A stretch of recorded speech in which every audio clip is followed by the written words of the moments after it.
The life of Ursa. Ursa's story is one of the most tragic in the entire Avatar franchise, a woman whose life was never truly her own. Ursa was born in the small Fire Nation town of Hira'a to Jinzuk and Rena. Her mother Rena was the daughter of Avatar Roku himself, making Ursa Fire Nation royalty by blood, whether she wanted it or not. She was very close to a local boy named Ikum, and the two were part of a theater group together in town and were in love and planned to be married. That life was taken from her. Ursa was forced into marrying then Prince Ozai because Fire Lord Azulon wanted to breed a more powerful royal heir from Avatar Roku's bloodline. Refusing would have meant the deaths of her and her parents, so she agreed. Her lover Ikem would try to confront Fire Lord Azulon and Ozai, but was almost killed. The only reason he survived is because she begged Ozai to spare him and let her say her goodbyes, saying that if he allowed it, she would give him her love and never go against him. Ozai agreed, and the two shared a tearful goodbye. At the wedding, Ursa wasn't even allowed to approach her family, as Ozai claimed she belonged to him and him alone. Life in the palace was awful. Ozai cut her off from her friends and family, had maids intercept her letters back to her village, and treated her terribly throughout their marriage. Despite this, she remained a deeply loving mother, particularly to Zuko, whom she fiercely protected. Her relationship with Azula was more complicated and distant, something that would have lasting consequence for Azula's psychology. Frustrated with her situation, Ursa does something she would regret for the rest of her life, something whose consequences would affect the entire Fire Nation. She wrote a letter to her former lover saying she missed him and admitting that Zuko wasn't Ozai's son but his. This letter was also intercepted and given to Ozai, which made him furious. He hired an assassin to find Ikem and kill him. While this was happening, he began to observe how she treated Zuko differently from Azula,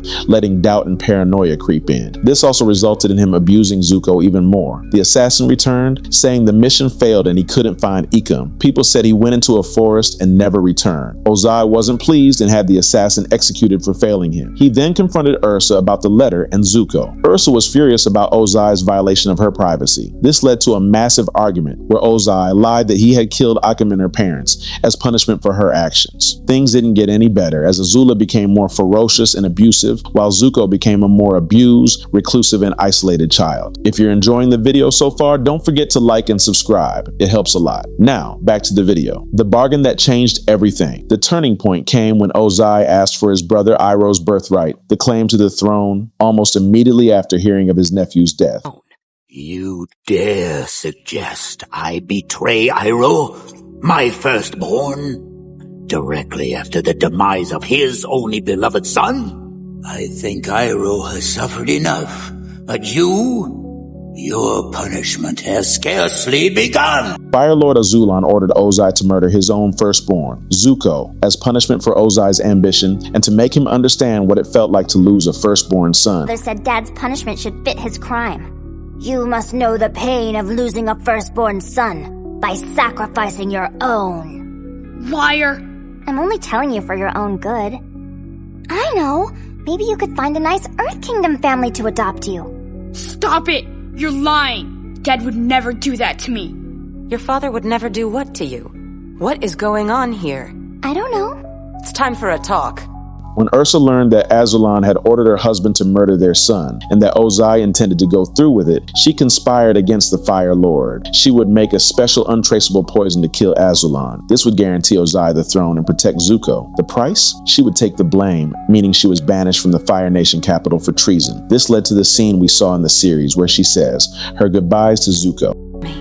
Everything I've done to protect you. Remember this, Zuko. No matter how things may seem to change, never forget who you are. Your mother did vicious, treasonous things that night. She knew the consequences and accepted them. For her treason, she was banished. Where's Mom? No one knows.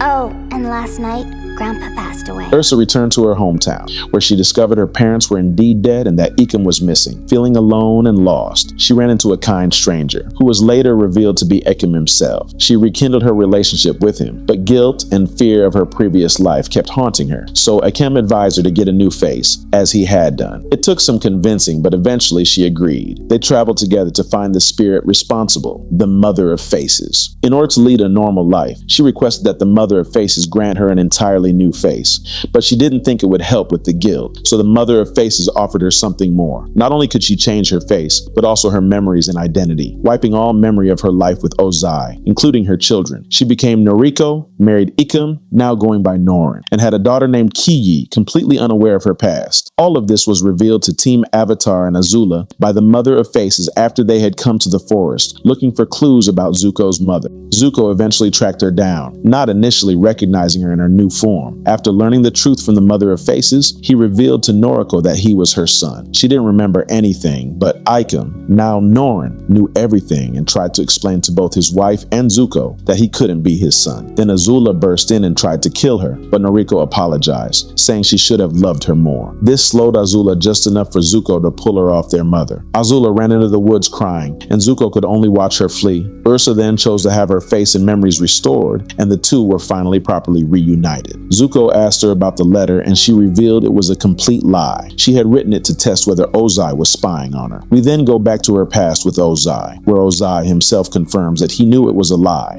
and asks why she would use such an obvious and damning one, revealing he'd had to kill the maid to prevent it from leaking. Ursa said she wasn't sure. Maybe it was to expose him, hurt him, or just wishful thinking. This got to Ozai. He asked if she wished Zuko wasn't his, and she said yes, so he turned the letter into blackmail, saying that every time he abused or tortured Zuko, it was because of her and her bastard son. While both of them knew the letter was a lie, nobody else did, so he used it to control her further, threatening to make it public if she stepped out of line. Had it been made public, both she and Zuko would have been executed. She apologized to Zuko for his awful childhood, saying it was her fault. The two decided to make up and move forward with their lives, facing Ozai later. In the comics, Smoke and Shadow, Ursa returned to the Fire Nation Palace and finally confronted Ozai, now powerless and locked in the dungeons. Ozai threatened to destroy everyone she loved, but Ursa saw him for what he really was, a small man. She told him he no longer had any power over her, and that he never really had any to begin with. Everything he ever had, the throne, the kingdom, her love, all of it belonged to someone else. He had simply stolen it. She walked away, no longer afraid of him, leaving him to curse and wallow in his failures.